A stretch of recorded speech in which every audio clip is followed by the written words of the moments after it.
안녕하세요, 데이빗입니다. 오늘도 끝입니다. 끝! 뭐가 끝이냐?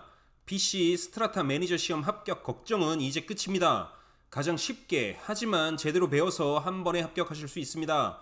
캐나다에서 한국어로 진행하는 PC 스트라타 매니저 시험 수업은 오로지 데이빗만 제공합니다. 자, 오늘 수업은 챕터 11이에요. 자, 이펙티브 네고시에이션. 자, 우리가 렌탈 프로퍼티 매니지먼트를 할 때 세입자의 어떤 관계에서 우리가 네고시에이션을 해야겠죠. 또한 문제가 있으면 우리가 법원으로 가는 대신에 ADR 시스템 이용해야 되고요. 자, 리졸빙 해야 되죠. 자, 이런 내용에 대해서 한번 보자는 거예요.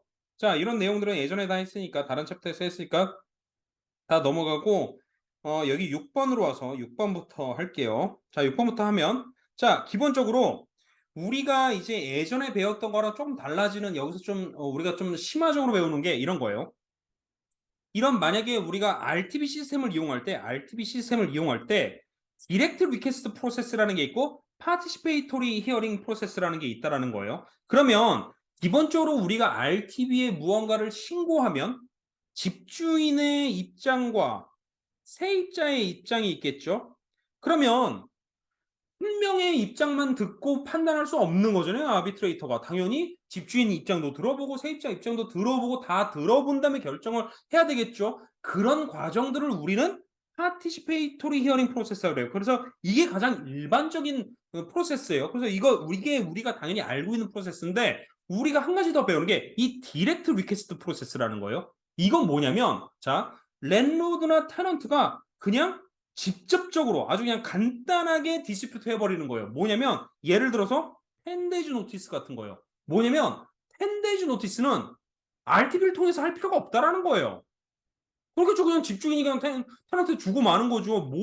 뭐 내가 RTB한테 뭐 말할 필요가 없어요. 내가 해버리는 거지. 그래서 리턴으로 그냥 하면 되고요. 또한 이게 이렇게도 볼 수 있어요. 10days 노티스를 줬단 말이에요. 줬을 때 테넌트가 5일 안에 렌트비를 못 내요. 그러면 RTB에 그냥 말하잖아요. 말해가지고 나 시간 좀 늘려줘. 그러면 RTB가 집주인한테 물어보고 확인을 안 해줘요.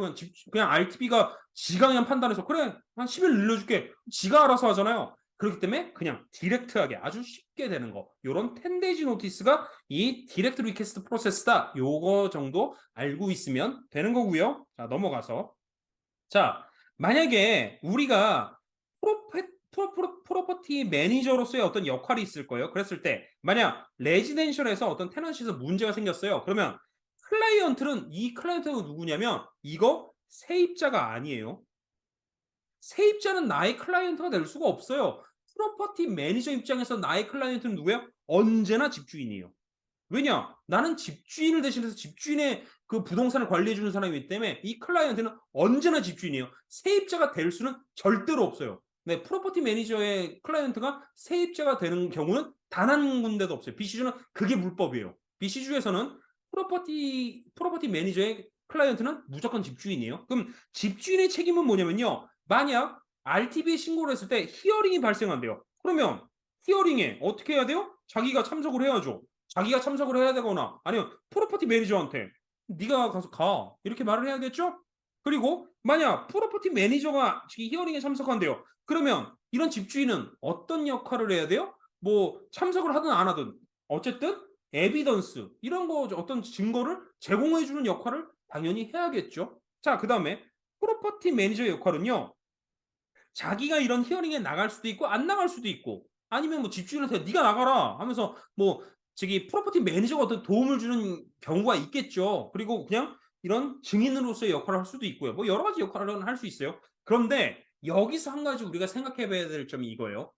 만약 프로퍼티 매니저가 집주인을 대신해서 히어링에 나갔다 이거예요. 그러면 히어링에 나간다라는 거는 내가 누군가를 대변해서 이야기를 하고 누군가에 대해서 이렇게 대변을 해준다는 건데 그런 역할을 하는 사람이 원래가 누구냐면 그게 변호사예요. 그게 변호사기 때문에 만약에 프로퍼티 매니저가 집주인을 대신해서 히어링을 나가서 이렇게 이 일을 하게 된다면 변호사가 하는 일과 변호사의 역할과 이게 충돌되는 일이 있어요. 그래서 어떻게 되냐?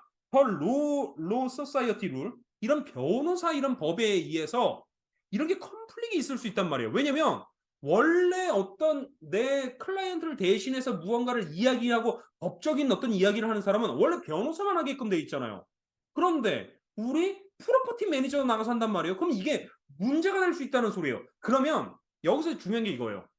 그러면 프로퍼티 매니저가 집주인 대신해서 히어링 나가면 안 되는 겁니까? 아니에요. 현실에서 보면 프로퍼티 매니저들 그냥 집주인 대신해서 제가 저기 히어링 나갑니다. 다 광고하잖아요. 합법이니까 광고하는 거예요. 왜 어떻게 되느냐? 자, 우리가 이건 알아야 돼요. 이 로 소사이어티 룰에 의해서 변호사의 업무랑 이게 중첩될 수 있기 때문에 그냥 하면 안 되고 처음부터 계약서에 써놔야 된다는 거예요. 처음부터 프로퍼티 매니저 이 계약서에 서비스 계약서에 만약에 저기 이런 저기 분쟁이 있을 때 나는 이거 저기 집주인 대신에 참석합니다 안 합니다를 계약서 서비스 어그리먼트에 표시를 반드시 해 놓으라는 거예요. 여기에 이런 릴레이션십이 제대로 적혀 있지 않으면 하면 안 된다는 소리예요. 그래서 여기에 만약에 제대로 적혀 있다. 그러면 제한적으로 할 수 있는 거예요. 자, 그런 다음에 넘어가서 자, 만약에 이런 거 보죠. 어 프로퍼티 매니저 입장에서요. 어떤 여러 가지 도큐먼트적인 어떤 에비던스가 필요하잖아요. 그러면요. 자, 이거요.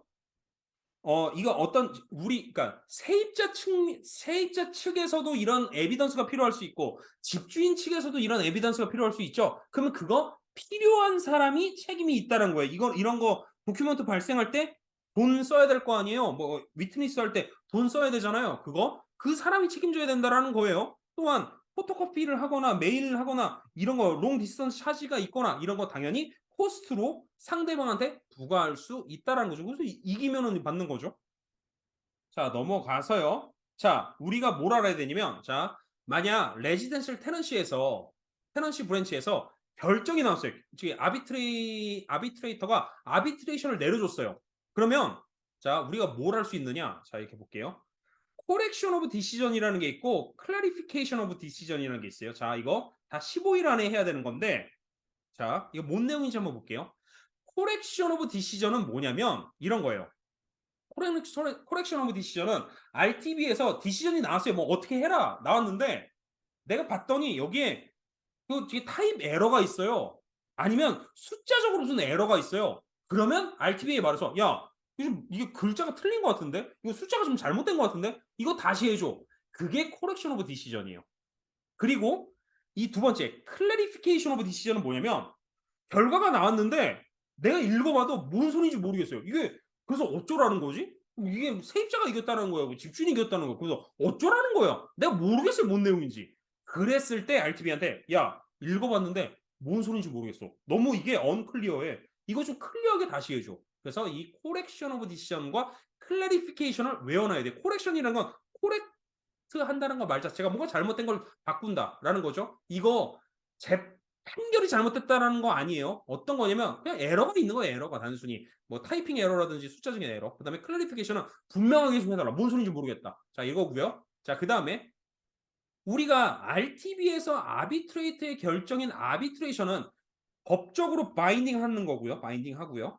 그다음에 파이널이라고 그랬어요. 사실 이거 한 번 하면 끝난 거 아니에요, 결국은. 하지만 우리가 좀 너무 이상하다고 느낄 때 인터널 리뷰를 신청할 수 있어요. 인터널 리뷰. 이건 뭐냐면 이렇게 하는 거예요. 인터널 리뷰는 어차피 이 아비트레이터도 한 명의 사람 아니에요. 그리고 아비트레이터가 솔직히 법관은 아니잖아요. 그렇기 때문에 우리가 인터널 리뷰를 신청하면 이거예요. 야, 나 뭐 탐이라는 어떤 아비트레이터가 해줬는데, 야, 이거 아무래도 너무 이상하다, 이거. 너무 이상하니까 이 탐 말고 딴 사람이 이거 한번 봐주면 안 되냐고. 그렇게 딴 사람이 좀 봐주세요 하는 것이 바로 이 인터널 리뷰예요. 그러면 우리가 이 생각을 해야 돼요. 어나덜 아비트레이터가 봐주는 건데 만약 어나덜 아비트레이터가 봐서 이게 너무나 큰 문제가 있으면 다시 한번 아비트한테 돌아가서 다시 재판하게 돼 있어요. 그런데 이거 우리가 이 생각을 해야 돼요. 그럼 여기까지 배우고 나면 이런 생각을 하잖아요. 그러면 결론적으로는 이 레지던셜 테넌시 브랜치에서 어떤 결정이 나오면 이 세컨 찬스가 있다는 소리네? 인터뷰 리뷰 신청하면 되잖아. 그럼 세컨 찬스 아니냐? 자, 여기에 뭐로 되냐면 이 인터널 리뷰는 레미디가 아닙니다.